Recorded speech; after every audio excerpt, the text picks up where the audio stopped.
বনগাঁয় Jessore road যেন মরণ ফাঁদ। অল্পের জন্য রক্ষা পেল ব্যবসায়ী ও তার পরিবার। বনগাঁ পেট্রোপোল সীমান্ত থেকে বারাসাত পর্যন্ত সংকীর্ণ যশোর রোড সম্প্রসারণ করার দাবি বহুদিনের। রাস্তার দুপাশে থাকা কয়েকশো বছরের প্রাচীন গাছগুলিকে বাঁচিয়ে রেখে রাস্তা সম্প্রসারণের পক্ষে অনেকে, কিন্তু অফিস আদালতের চক্করে সেই কাজ দুরস্থ।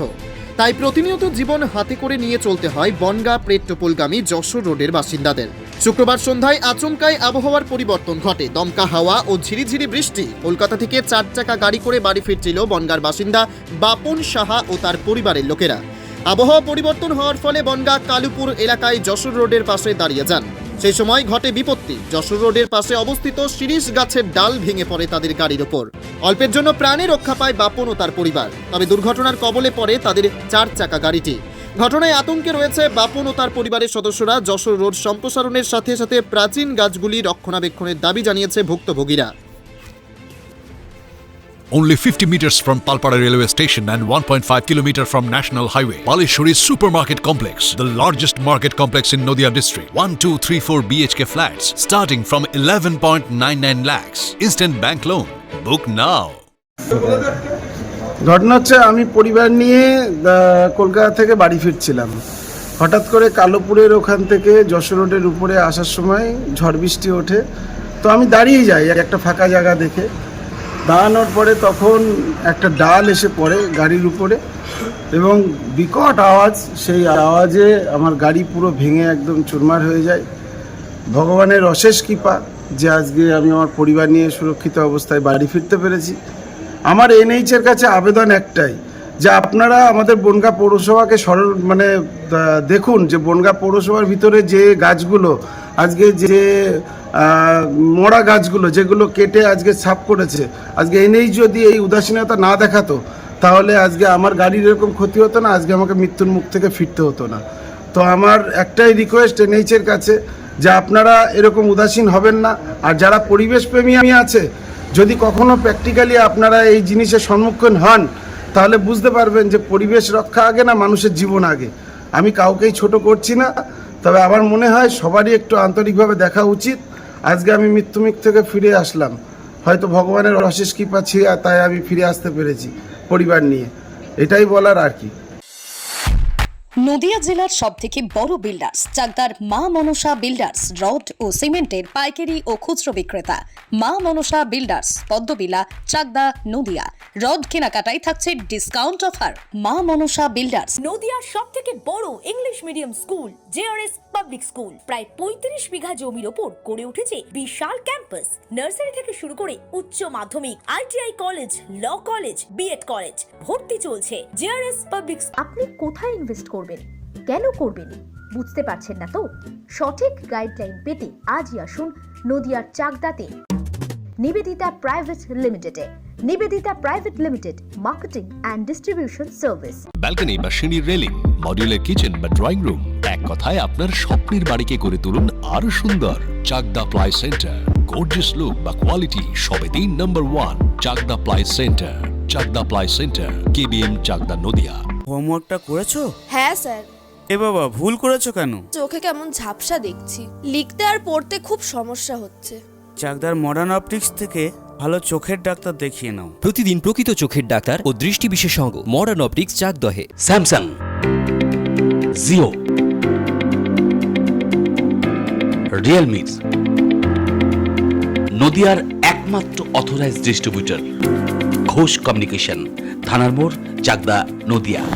অতীতে বনগাঁ পৌরসভা এই যশোর রোড সংকীর্ণ যশোর রোডের সংস্কার যাতে হোক সেই জন্য চিঠি করেছে, টাকাও স্যাংশন হয়েছে গাছ কাটার জন্য, কিন্তু কোন জায়গায় আটকে রয়েছে। বিষয়টা হচ্ছে কেন্দ্রীয় বঞ্চনার শিকার হচ্ছে আমাদের যশোর রোড।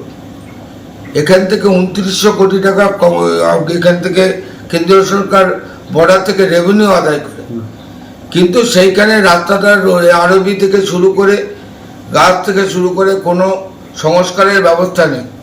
সবুজ যে গাছগুলো আছে তার পাশ থেকে রাস্তা করার কথা ছিল যাতে মানুষ যাতায়াত করতে পারে, এবং শুকনো গাছগুলো কেটে ফেলার কথা ছিল, যেটা ফরেস্ট ডিপার্টমেন্টের আইন আছে, কেটে ফেলা যায়, এতে সুপ্রিম কোর্টের আইনে কোনো বাধা থাকে না।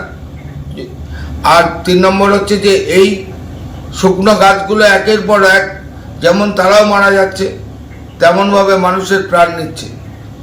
যদি সংরক্ষণ করে গাছগুলোকে, তাহলে সেগুলোকে সংরক্ষণ করার জন্যে সেটা দীর্ঘমেয়াদী হোক আর স্বল্পমেয়াদী হোক, সেখানকার যারা এই গাছ নিয়ে কাজ করে, গাছ এগ্রিকালচার ডিপার্টমেন্ট, তাদেরকে দিয়ে এই গাছটাকে রাখা যাবে কি যাবে না। যদি না যায়, কেন্দ্রীয় সরকারি আরো গাছ লাগিয়ে গাছগুলোকে কেটে দিক, যেটা মানুষের মৃত্যু যাতে না হয়। গাছপ্রেমীদের অভিযোগের জন্য কি গাছপ্রেমী বলছে গাছটাকে সংরক্ষণ করার জন্য দিল্লিতে এগ্রিকালচার ডিপার্টমেন্টের ভরি ভরি টাকা আছে, সে কোথায়?